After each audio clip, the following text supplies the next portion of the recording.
අපි දන්නවා මේ විශේෂඥ වෛද්‍යවරයෙක්ගේ අත්අඩංගුවට ගැනීමත් එක්ක විශේෂඥ වෛද්‍යවරුන්ගේ සංගමය විසින් රජයෙන් නැත්නම් සෞඛ්‍ය අමාත්‍යතුමාට නිවේදනයක් නැත්නම් ලියුමක් නිකුත් කරලා තියෙනවා. අපි අද මේ කතා කරන්න යන්නේ අතරම අපේ ආරමුණ අපේ ජනතාවගේ දේශපාලන දැනුම වර්ධනය කිරීම. අපි අද කතා කරන්න යන්නේ මේ සිවිල් බලය කියන එක ගැන. මොකක්ද මේ සිවිල් බලය කියලා කියන්නේ? සිවිල් බලය කියන්නේ සමාජයක් තුල නැත්නම් රටක් තුල යම්කිසි කණ්ඩායමක් මගින් රටේ තියෙන වැදගත් සේවයක් හෝ ක්‍රමයක් ඩිස්රප්ට් කරන්න. එහෙම නැත්නම් ඒ ක්‍රමයක් අක්‍රිය කරන්න පුළුවන් හැකියාව මගින් යම්කිසි බලපෑමක් සමාජයටත් රජයටත් ඔවුන්ගේ අභිමතය පරිදි සිදු කරන්නට තිබෙන හැකියාව තමයි මේ සිවිල් බලය කියලා කියන්නේ.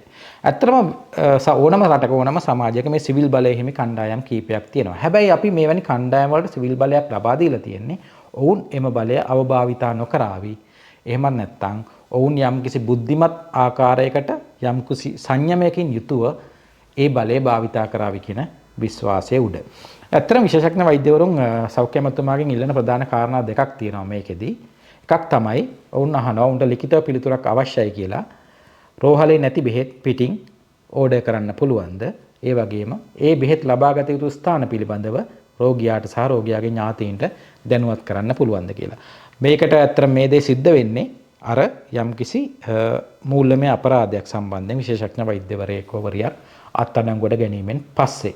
ඒතොර මෙතෙන්දී අපිට මහ ජනතාව හැටියට වැදගත් වෙන්නේ ඇත්තටම මේක අවංකව කරන අවංක චේතනාවෙන් සිදු කරන දෙයක්ද? එහෙම නැත්නම් ඔවුන් මේ අවස්ථාවේදී තමන්ගේ සිවිල් බලය වෙනත් අරමුණකින් නැත්නම් අනුමත කළ නොහැකි හේතුවක් සඳහා භාවිතා කරනවාද කියන කාරණය.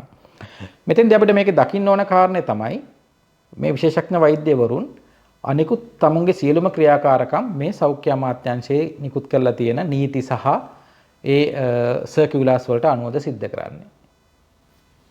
මේක අපිට සරලවම දැනගන්න පුළුවන් දේ තමයි මේ රටේ නීතියක් තියෙනවා ඖෂධ නිකුත් කළ යුත්තේ ජෙනරික් නේම් එකකින් එහෙම නැත්නම් ඖෂධ නාමයෙන් පමණයි කියලා. මෙහෙම නීතියක් තියෙද්දි මේ විශේෂඥ වෛද්‍යවරු කිසිම දිනක ඇහුවේ නැහැ නැත්නම් සෞඛ්‍ය අමාත්‍යාංශයෙන් ඉල්ලුවේ නැහැ අඩුම ගානේ යෝජනා කරේ නැහැ. ඒගොල්ලෝ මේ කියනවා වගේ බ්‍රෑන්ඩ් නේම් එකෙන් ලියන එකේ රෝගියාට වාසියක් තියෙනවා. ඒක නිසා ඒකේ අයිතිය වෛද්‍යවරයාට තියෙනවා. ඒ නිසා මේ අයිතිය වෛද්‍යවරුන්ට ලබා දෙන්න කියලා.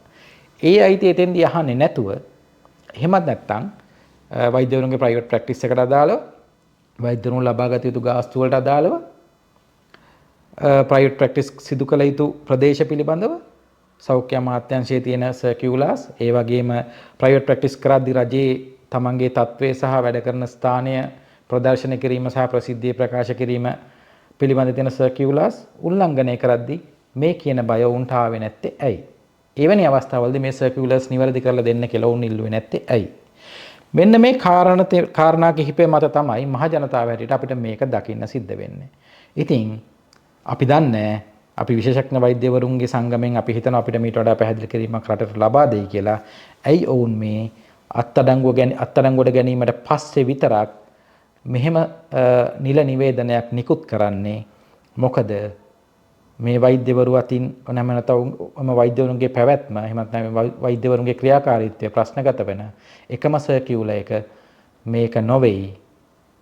ඒ නිසා ඔබේ ඇත්තම අරමුණ අවංකවම මේ පිළිබඳ නීතිය නිවැරදි කර ගැනීමද එහෙම නැත්නම් මේ සිදුවන සිදුවීමට යම්කිසි ප්‍රෙෂර් එකක් එහෙම නැත්නම් යම්කිසි පීඩනයක් සෞඛ්‍ය අමාත්‍යාංශයට සහ රජයට යොමු කිරීමද කියන සැකය ජනතාවට ඉතිරි වෙන්න පුළුවන්. නිවැරදි පැහැදිලි කිරීමක් අපිට ලැබුණේ නැත්නම් ස්තුතියි.